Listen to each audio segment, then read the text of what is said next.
Now the last point, control of air pollution.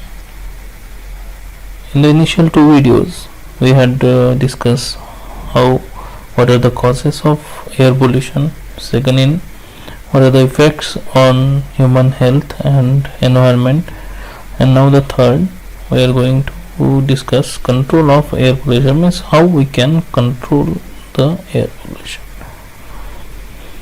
First of all, the main point is,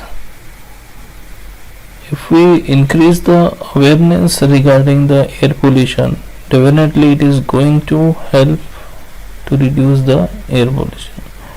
Today there is a race within the people to purchase high cost vehicles, individual vehicles. In a house of 4 or 3 people, there are 4 or 3 vehicles. Means for each one there is one vehicle. And you can consider how much pollution it is creating. Last year there was an article in the newspaper which gives the statistics as far as Aurangabad is concerned. The total population of Aurangabad is 10 lakh, and the number of vehicle in Aurangabad, the individual vehicle in Aurangabad was 14 lakh. Means behind 10 lakh people there are 14 lakh vehicle, and there are many people, there are many poor people, they don't even possess vehicles. Means the per head vehicle is near about 2. Means for a single person there are 2 vehicles. So this is a really concerning parameter.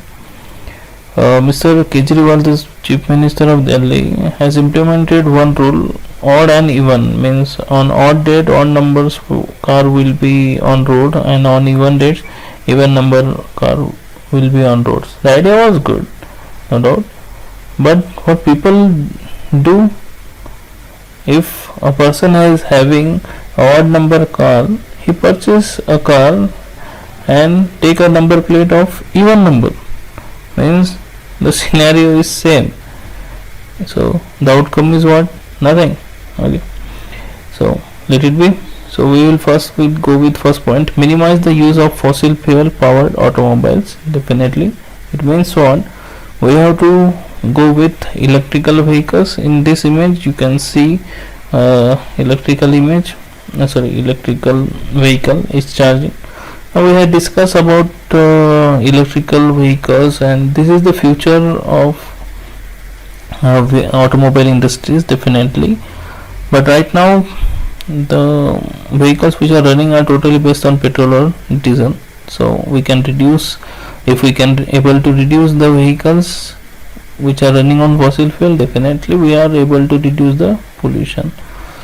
Second to that, the more one of the important point is public transport. Now just discuss that everyone is purchasing his or her individual vehicle just to show off, and that's why what happening, the crowd on the road, the vehicle crowd on the road is increasing. You can see the scenario of Pune and Mumbai. There is a traffic jam of about 3 to 4 hours and even more than that. That's what, because the number of vehicles on road are more than enough.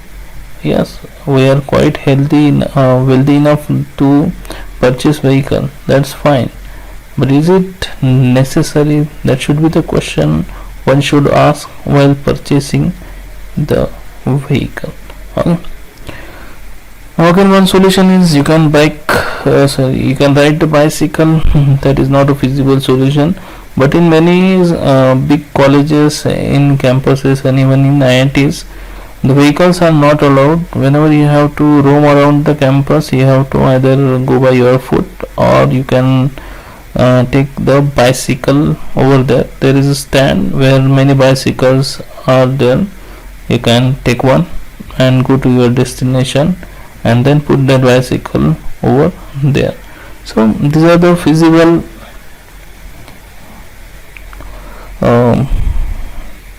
solutions which we can implement. Second, Be mindful of energy consumption. Now this is the point we had already discussed in the concept in the chapter energy conservation. If we are saving the energy, means we are playing an important role in saving the earth and the country. Definitely it is not needed then to do to do something for your country you have to do a great job. No, if you are switching off your equipments, electrical equipments, whenever they are not in use, that is also a part or contribution to the well-being of your nation and your mother earth.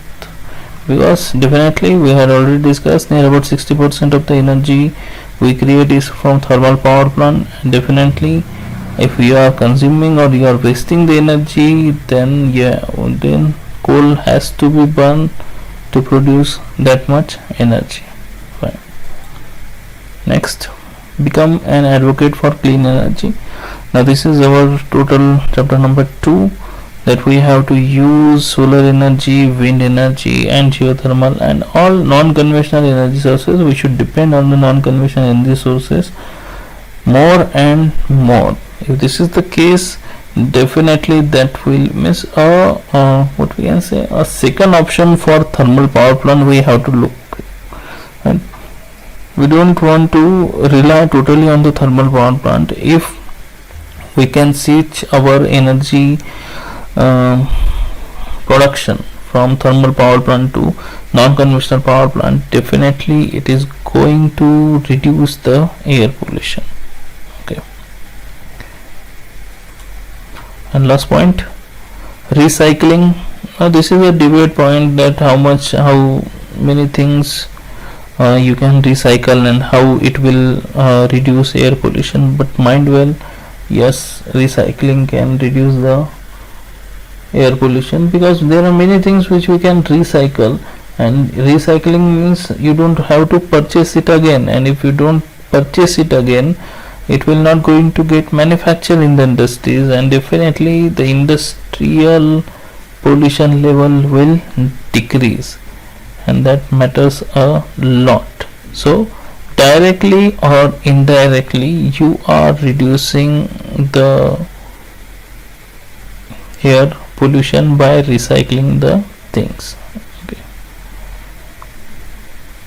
So this is it. We have only one word. Do you want to make it like this?